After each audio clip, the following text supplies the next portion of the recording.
Hello everyone, my name is Boulevard, and today I just want to talk about Karma Sett. It's a deck that I've been enjoying pretty thoroughly since the expansion dropped, and I have some gameplay that I managed to run into Fizz on ladder with both the Piltover Zaun and the Targon version, so I want to do some commentary of that, a little bit of analysis, let you know how the games went and why. But first, let's talk about the stats, the differences between them, and why you would pick one version over another. So first of all, these are the stats for Fizz into pretty much the entire meta, and I kind of just want to use this to show you that, like, Karma Sett is one of the only decks that is actually doing well into Fizz, specifically the Piltover Zaun version. The Targon version is not doing as well on ladder stats, but I mostly just want to point out that this video is not necessarily to entice you to try and make a counter Fizz lineup, because as we see, the chances of that working out, not great. You have to dip into shitters like Echo Nidalee.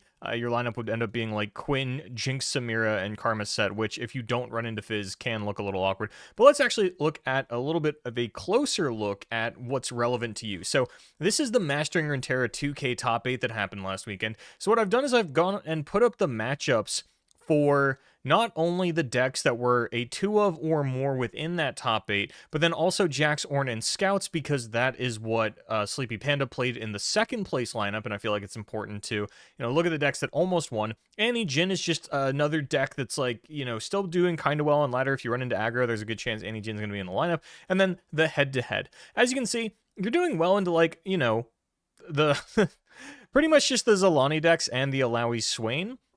There's really not a lot of difference in the matchups between these two as far as like what's good and what's bad, other than like Targon is considered bad into Fizz Targon. I went back and looked at my own personal stats, and currently I'm 50% into Fizz Targon on ladder. I have a 4-4 record. Not a huge sample size, but again, this is why I encourage all of you to test the matchups yourselves, because I would feel rather confident actually, just scrimming more against Fizz Targon and kind of going from there. But right now I'm in a pretty happy position. I feel like a lot of my losses were when I was kind of learning the deck, didn't really understand what I was doing, didn't really understand how to play against Fizz Targon, right? It was earlier on in the meta, but that's just to say you should do your own testing. No data on Aatrox Vayne, not really sure how popular this one's going to be, but that's for Tournament Tactician. We'll get into that tomorrow on Wednesday in Tournament Tactician. For now, I just wanted to give you an idea that, like, this is a niche pick. You're going to have to know that this is a deck that you are comfortable on and would like to run. This isn't something that you're picking up because it's doing well into the meta, right? Now, just to go over, for the sake of continuity, what my deck lists actually looked like.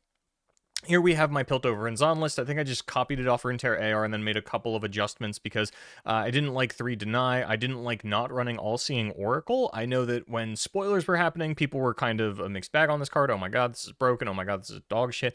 And no one, at least from the discourse that I saw, never really found a consensus on it. I've been loving it. I run 2 in the Targon version. I managed to slip 1 in here, going down to 2 Deny, but you can kind of see why this is doing well into Alawi Swain and the Evelyn variants and stuff, right? I mean, you've got the Will of Ionias, all that good stuff, the Concussive Palms, a lot of stall, and it's kind of weird because there is just a stark difference between the Ionia cards that I run in this build and the Ionia cards that I run in the Targon build. And one of the reasons that I was able to run 2 All-Seeing Oracle in the Targon build is because Augmented Clockling is a 4-drop slot that you don't have in Targon. Or you have Blinded Mystic, but yeah, just this is what the deck looks like. High Note, Mystic Shot are really the highlights here. This is the big difference maker for a lot of people, as well as Aftershock, a cheap tool to deal with the Reaver's Row, right? So if you have Aftershock to deal with Reaver's Row, and Mystic Shot, High Note to deal with all the 1-drops before they actually get down the Siren Song, what is the Targon variant doing that is different? So first of all, I actually didn't even know my numbers until I laid them out on this deck sheet for you all. I didn't know I was only on 1 Deny. I didn't know I was only on 2 Pale Cascades, but Falling Star is what you are getting to not just deal... rather, the best way to put it is Falling Star deals with the 1-drops post Siren Song, specifically the one that got hit with the Husk. Whatever got husked off the Siren Song on turn 3 is going to be a 4-4, and that is something you are going to be able to shoot with the Falling Star. Of course, we still have, Guiding Touch and Pale Cascade, like the little bit of draw engine sort of replacing what you're getting out of Formula. We've got Sunburst instead of Hexbliterator, Star Shaping for, just normal cards. Celestial Impact, I don't know if I love 2 of these, but I have been using this on Reaver's Row quite often. It doesn't feel great, but you don't really have a better option in Targon Ionia, and it has felt fine in a number of situations. It's a little heavy-handed, it's the best you got. Maybe you cut this entirely and just focus on the Piltover Zaun version if, like, dealing with the Reaver's Row is a big concern for you. As far as what we're getting out of the followers, though, Cosmic Youngling and Blinded Mystic, to me, feel significantly better than the followers that we're getting here in Augmented Clockling and Forge Chief. Cosmic Youngling, as I believe you'll get to see in the gameplay, absolutely carries some of these more aggressive matchups. I had another game that I recorded against Elusives where Cosmic Youngling just went absolutely crazy. And then Blinded Mystic kind of just makes sure that you're never going to actually have to deal with the Xolaani. You know, you don't run as many recalls because you have this, and this isn't just for the Xolaani matchup, right? This resets Tentacles, this takes C's voice out of the equation, this turns off a Leviathan, this turns off a Broadmane, things of that nature. So, with that said, let's go ahead and get into the gameplay, starting off with Piltover Zaun versus Targon Fizz. Alright, so I do apologize, it's a little weird, but I actually can't use Epic Pen and full screen my video player, so I do apologize that my start bar is down at the bottom. But here, I believe I'm going to toss the whole hand. I don't think I'm keeping Pit for Professional, and like, obviously, in an ideal world, I'm finding Deny in the opener. Now, my success rate of denying the Siren Song on 3 is pretty much non-existent, but luckily I do open a Forge Chief, I open an Aftershock, so like we're looking pretty well positioned into what they're going to be doing here, and you know, 9 times out of 10, the openers that I've been playing against, and this might be why I'm having more success, I don't really know, people aren't playing things on turn 1 and 2, they are going pass, Siren Song 1-drop, right, and they aren't going to have token on 3, so it's a little awkward for them to do this, but my opponent, like, for a second here, I thought I was getting roped and I wasn't actually going to be able to use this content. But don't worry, they'd pick up the pace after this, I promise. In case you couldn't tell, this is not live. I already played this game the other night and then wanted to get in here and sort of talk over it so that we have a better analysis more than, like, a gameplay showcase. But I get in with the Forge Chief, which I don't think is, like, fortunate. I think that's, like, the average case that you should be expecting against a deck like this, because I do think the correct thing to be doing most of the time is, like, pass, and, you know, Reaver's Row. Not Reaver's Row, Siren Song. But they're going to debate the 1-drop. I don't really know why they didn't go for the trade there. Even if they resolved the Siren Song, then this is still a 3-2. And I actually didn't track... Okay, yeah, so they already had the Siren Song when they played this. They drew it on the previous turn. I've never had Fizz Targon not open the Siren Song, so like I'm very used to playing under a single copy of it. Here comes the Fizz, and this is definitely the scariest thing that they can do, is put the Husk on the Fizz. And one of the reasons that I really like Targon Telestone in the Reaver's Row is because they can just Blessing of Targon it. So I fire off Will of Ionia, right? Because they don't run any 0-cost spells. 4 health on the Fizz is a little bit too much to try and fight over. It's really awkward for me that they got this Dusk Petal Dust, because otherwise, you know, if I drew high notes and things of that nature, I could start to try and fight over the Fizz a little bit more. But now you're going to see something that is one of the reasons that I love All-Seeing Oracle.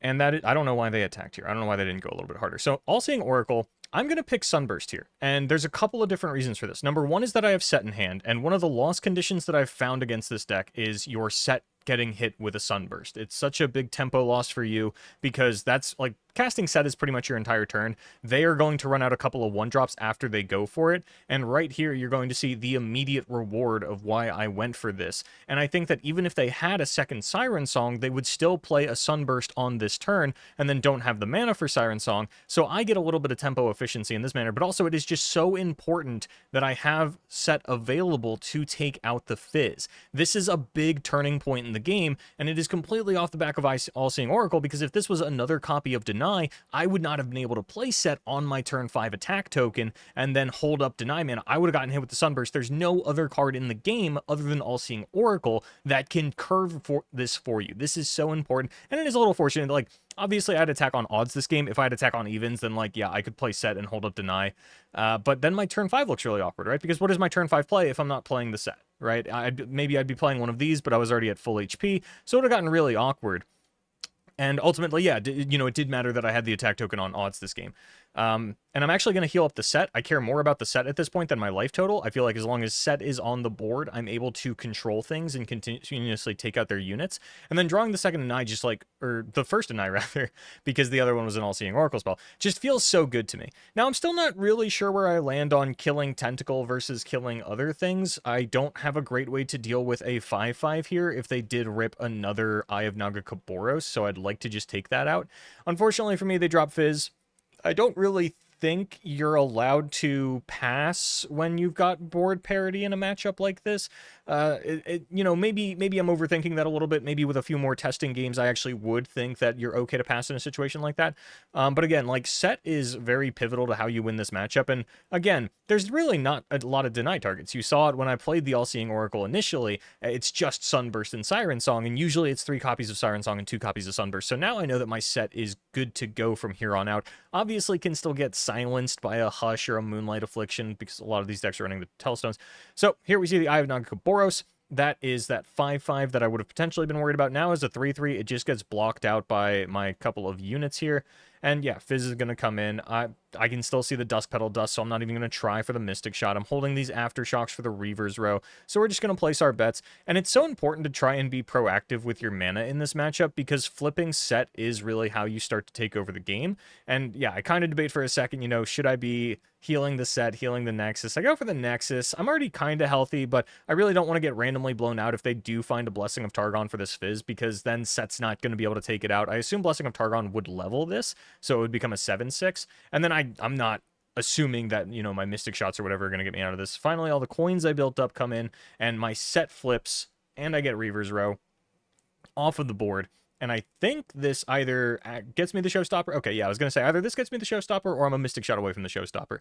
And this is a great way to try and take out the Fizz otherwise, right? Is like, you know, just using the sort of board-wide damage. And my opponent just surrenders here, which is understandable. So that is the Piltover Zaun version. Now, obviously, like, you know, that looked pretty good for a couple of reasons. Like, I opened, if we go back here, I opened, you know, I had 3 of my healing cards, but I used one of these on Sett. And if I didn't have any of these, you know, let's assume that they were units, right? Let's assume that they weren't healing. I'd still be at 11. My Sett would be a 4/1. His ability would have activated. I wouldn't have had the heal on him because this Sett is still fresh. It hasn't activated its ability, right? So once it levels, it's still going to be a 5/2. It's going to have that permanent I can't die when going into combat type stuff going on. So yeah, just it really is about, you know, the All-Seeing Oracle was big in this matchup, right? And it's weird for me to try and showcase a game where, like, I drew a 1 of and it came up really big, but let's take a look at the Targon game. You ever just shoot a whole video and then forget to press record? That's what I just did. So we're going to go through this again. So hopefully, man, I just repeated myself a bunch, so hopefully that's out of my system. So here we're going to ship back everything. Right, and we're going to find a pretty bad hand. Obviously, these are some of the more expensive cards. You really don't want to be waiting until turn 4 to play the game. Obviously, Stellacorn is a card that I would love to find. It contests the 1-drops on turn 2 and, you know, turn 3 potentially if they don't have the Siren Song, but we are playing against a Siren Song player, so they are always going to have Siren Song on 3, and that's just an assumption that you have to make if you're going to be playing against this deck. And for whatever reason, even though, like I mentioned in the last game, I feel like a very reasonable and normal opener is pass, Siren Song, 1-drop, 1-drop. I just get a soul read here that my opponent has second Siren Song. So even though in the last game, you saw me play All-Seeing Oracle, go for the Sunburst, and talk about how I need to protect the Sett, here I'm actually going to All-Seeing Oracle and grab Siren Song. And I don't really have like a great reason for why I have the read that I do. It's just a soul read. And this is a lot more reasonable of a soul read to make because I don't have a Sett in my hand. So if they do have Sunburst, you know, we're kind of a ways away from that actually being an issue. And I'm instantly rewarded. Like it could have very well been Reaver's Row, right? But no, it was second Siren Song. I'm just built different. That's the Boulevard difference there. And I get immensely rewarded.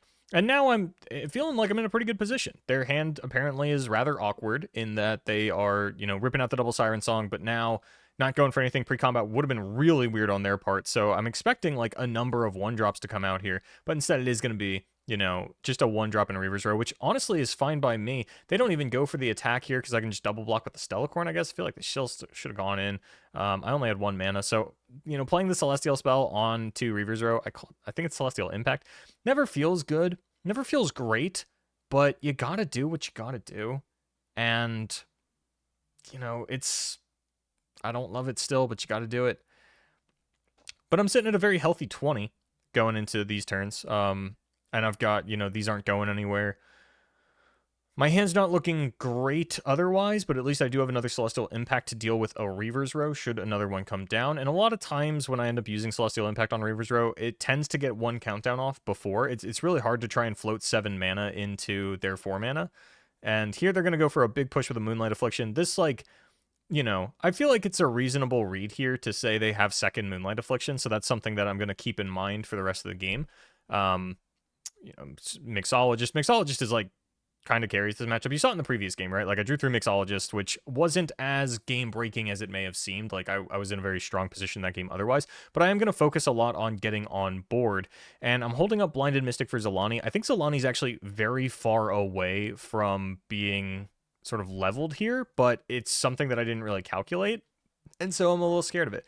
That said, I do have a second Xolaani answer in the Celestial Impact, at least now that they have tapped down below it, so I'm more willing to use the Blinded Mystic because they have a 5/5 that nothing on my board contests, and I really like the ability to play aggressively with the Blinded Mystics. As you saw earlier, I do play 3 copies of the card, and one of my favorite sort of combinations with it, and one of the reasons I like this deck more than the Piltover Zaun version, is the synergy between Blinded Mystic and the Radiant Stellacorn.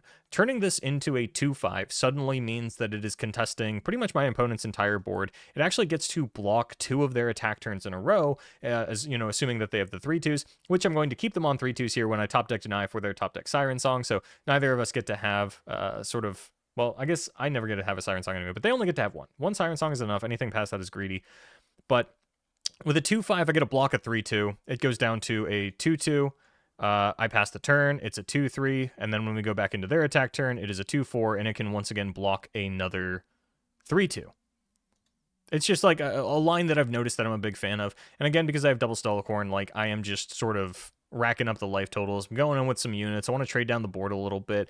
I just want to make sure that they are continuously having to put cards out of their hand, because a lot of this deck is 1-drops that don't do anything. So usually, like against scouts, I'm in a bit of a weird position where I'm like, I don't really want to like trade off the board too much, because you're just going to replace the units with like similar units or units that do things or things that are better. I'd rather have them like be stuck overwriting units, but that's not really the case here. All of their units are kind of the same. They're just a bunch of 3/2s or 3/3s. There's really not a lot of difference, so they're never going to overwrite. And I want to, you know, really take advantage of the stats on my Mixologists.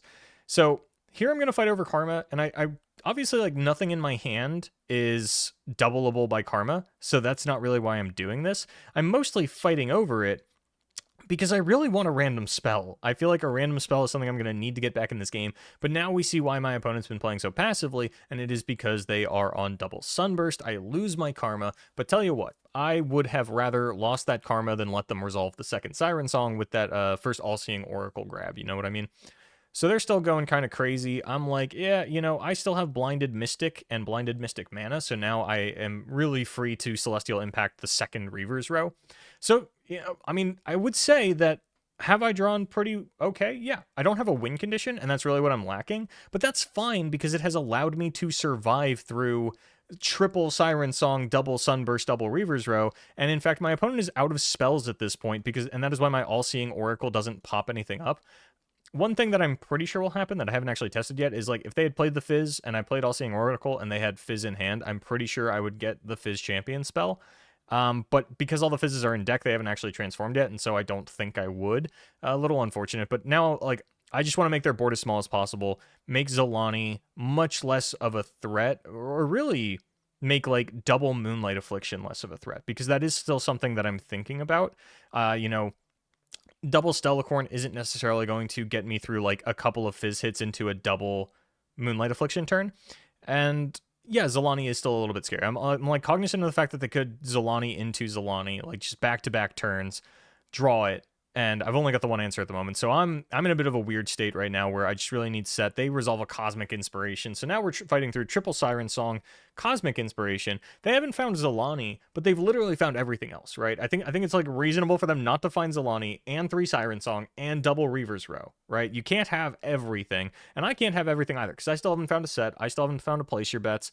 I'm still looking for a win condition and a way to end the game, because if this goes long, I am in trouble. But now I've got triple Stellacorn, which is going to continuously bump up my life total a little bit. And since Fizz is the only thing that's hitting me, it's actually like an okay spot as we get into round 14 here. And again, they are like completely out of Sunburst, so I'm free to run out Karma. Now, part of me is like, you know, maybe I should have passed and they would have chummed the water something else and then I could throw down my Karma. But I think if I pass and then they pass, that's really scary for me. And then they chum the water something else, and then they get to hit me with the Fizz anyway. Like, eventually my Karma is going to have to come down. And I really just want that random spell, like I was talking about earlier. And Age of Dragons is not the random spell that I wanted. Now, maybe I should have sandbagged the Karma for the turn. I kind of get bailed out by a tag out top deck here. And sure, I'm going to love to tag out, recall whatever is challenging the Karma. But we'll kind of see how it plays out in a second here.